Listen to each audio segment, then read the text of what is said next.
नमस्कार दोस्तों, स्वागत है आप सभी का। जैसा कि आप सभी को पता है, हमारे द्वारा जो पेपर डाले जा रहे हैं उसमें हमने सबसे पहले 12वीं का, 11वीं का और अब बारी आ चुकी है कक्षा 9वीं की। विषय हिंदी, त्रैमासिक परीक्षा 2022-23।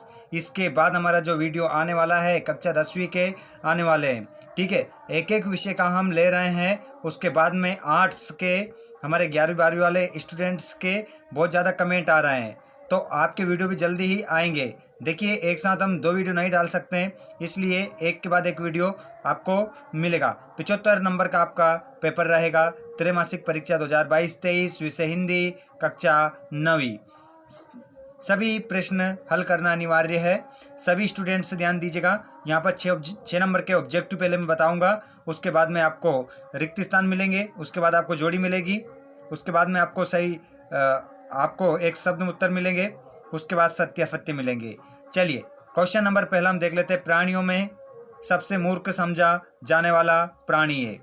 सबसे मूर्ख समझा जाने वाला जो प्राणी है वो है गधा। गधा सबसे मूर्ख समझा जाने वाला प्राणी है।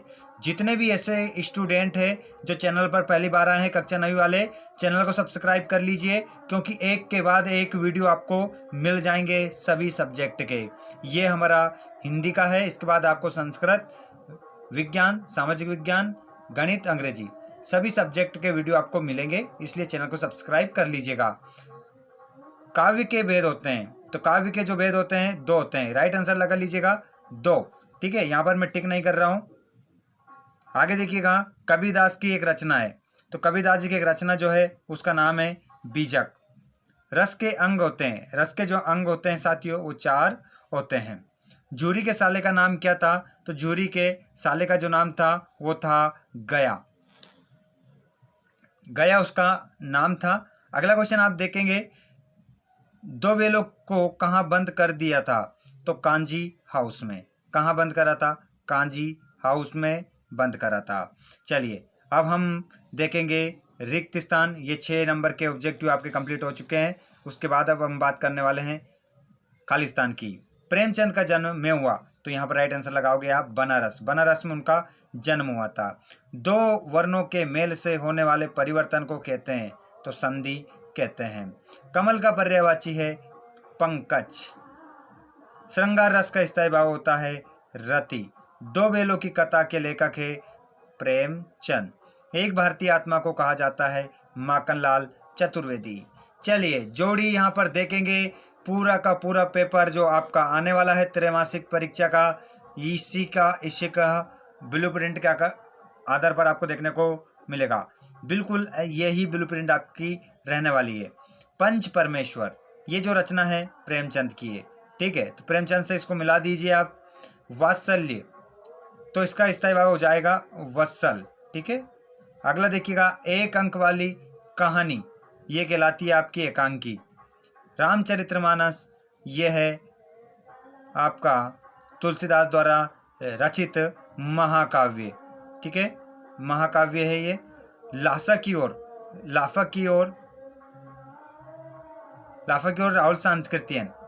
राहुल सांस्कृतियन, ये 4 नंबर पर आएगा। रामचरितमानस 5 नंबर पर आएगा। ठीक है, पद्मावत मलिक मोहम्मद जायसी द्वारा रचित महाकाव्य है। ये प्रेम ग्रंथ है। ठीक है, इसमें प्रेम का वर्णन किया गया है मलिक मोहम्मद जायसी के द्वारा। चलिए आगे देखते हैं, हम पेज टर्न कर लेते हैं। बिल्कुल आपको इससे बाहर क्वेश्चन नहीं जाएगा। यदि आप चैनल पर पहली बार आए हैं तो चैनल को सब्सक्राइब जरूर कीजिएगा, ताकि अगली अपडेट आपको समय पर मिलती रहे। सत्य फत्य देख लीजिए। यहाँ पर जूरी के 2 बेल हीरा व मोती थे, तो इसमें आप लगाओगे सत्य। समास में 2 शब्दों का योग होता है सत्य। राहुल सांस्कृतियन का जन्म मध्य प्रदेश में हुआ, तो इसमें आप लगाइएगा सत्य।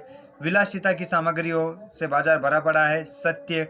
वात्सल्य रस का स्थायी भाव रति है, असत्य। कबीर एक समाज सुधारक थे, सत्य। ठीक है, चलिए आगे देखेंगे। यहाँ पर एक शब्द में उत्तर देना है। हिंदी साहित्य का स्वर्णयुग किस काल को माना जाता है? तो आप जैसा कि सभी जानते हैं, आप लोगों ने पढ़ा है तो बता देता हूँ, भक्ति काल को। स्वर्ण युग किसे कहा जाता है? भक्ति काल को। काव्य की शोभा बढ़ाने वाले तत्व धर्म क्या कहलाते हैं? तो इसका राइट आंसर आपको पता होगा, अलंकार इसको कहते हैं। ठीक है, विद्यालय शब्द का संधि विच्छेद होगा, तो इसका जो संधि विच्छेद होगा वो होगा विद्या धन आलय। ठीक है, और संधि का नाम बता देता हूं मैं आपको, दीर्घ संधि है। ठीक है, दीर्घ संधि है, दीर्घ स्वर संधि। हिमालय में कौन सी संधि है? तो यहाँ पर हिमालय में आपकी दीर्घ संधि है। ठीक है, दीर्घ संधि। ठीक है, आगे बढ़ेंगे। किन्हीं दो महाकाव्यों का नाम लिखिए। तो दो महाकाव्य अभी मैंने बताए थे, एक तो पद्मावत हमने जोड़ी में देखे हैं, पद्मावत आप वीडियो को पीछे करके देख सकते हैं। एक तो है पद्मावत और एक है रामचरितमानस। रामचरितमानस को तुलसीदास जी ने लिखा है और पद्मावत को मलिक मोहम्मद जायसी ने लिखा है, आप लिख सकते हैं। कबीर की भाषा कैसी है? तो कबीर की जो भाषा है पंचमेल खिचड़ी है। ठीक है, आगे क्वेश्चन आप देख सकते हो, कांजी हाउस में कैद पशु की हाजिरी क्यों ली जाती थी? मानसरोवर से कवि का क्या आशय है? मनुष्य ईश्वर को कहाँ कहाँ ढूंढता फिरता है? मुंशी प्रेमचंद का जन्म कहाँ हुआ था? कब और कहाँ हुआ था? ठीक है, कब और कहाँ हुआ था है। तो अभी हमारा उसमें आया है, ऊपर आया है कि बनारस में हुआ था। ठीक है, 1880 में। यहाँ पर रस की परिभाषा, हास्य रस की परिभाषा, ये सब क्वेश्चन हमारे द्वारा पहले से ही हमने डाल रखे हैं। ठीक है, ये भी डाल रखा है, ये भी डाल रखा है, ये सब क्वेश्चन हमने पहले ही डाल रखे हैं। यदि आपने इन प्रश्नों को नहीं देखा है तो आप हमें कमेंट करके बता दीजिएगा, हम आपको सेंड कर देंगे। ठीक है, चलिए आगे बात करेंगे। अगले प्रश्न हमारे 12 से लेकर 23 तक बताने वाला हूं मैं आप लोगों को। ये देख सकते हैं, क्वेश्चन नंबर आपकी स्क्रीन पर 12 आ चुका है। एक भी क्वेश्चन ऐसा नहीं है जो आपके परीक्षा से बाहर जाएगा। ठीक है, इन प्रश्नों को जल्दी से रट दीजिए, याद कर लीजिए, संदर्भ प्रसंग करना सीख लीजिए। किसके? मान सरोवर सुबर जल हंसा केली कराही, मुक्ता फल मुक्ता चुगई अब उड़ी अनंत न जाई। इसका संदर्भ प्रसंग बनाना सीख जाइए। ठीक है, और यहाँ पर ये मुहावरे रहेगा ऊपर आपके, 9 2 11 होना, भाग जाना, ईद का चांद होना, बहुत दोनों में दिखाई देना, आग बबूला होना, क्रोधित होना। ठीक है, ये सबके उत्तर बता दिए हैं आपको। Question number 18। ठीक है, क्वेश्चन नंबर 19, इसका भी संदर्भ प्रसंग करना है। जानवरों में गधा सबसे बुद्धिमान समझा जाता है। आगे बात करते हैं, लास्ट क्वेश्चन है अब आपके। यहां पर देख सकते हैं। ठीक है, क्वेश्चन नंबर 20, क्वेश्चन नंबर 21, स्थानांतरण प्रमाण पत्र का प्रार्थना पत्र लिखना है।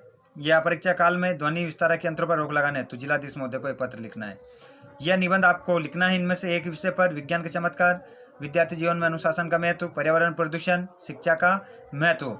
ये पूरा का पूरा आपका जो पेपर है आने वाला त्रैमासिक परीक्षा का, बिल्कुल दोस्तों आप इन प्रश्नों को याद कर लीजिए, पूरे पेपर में आने वाले क्वेश्चन है।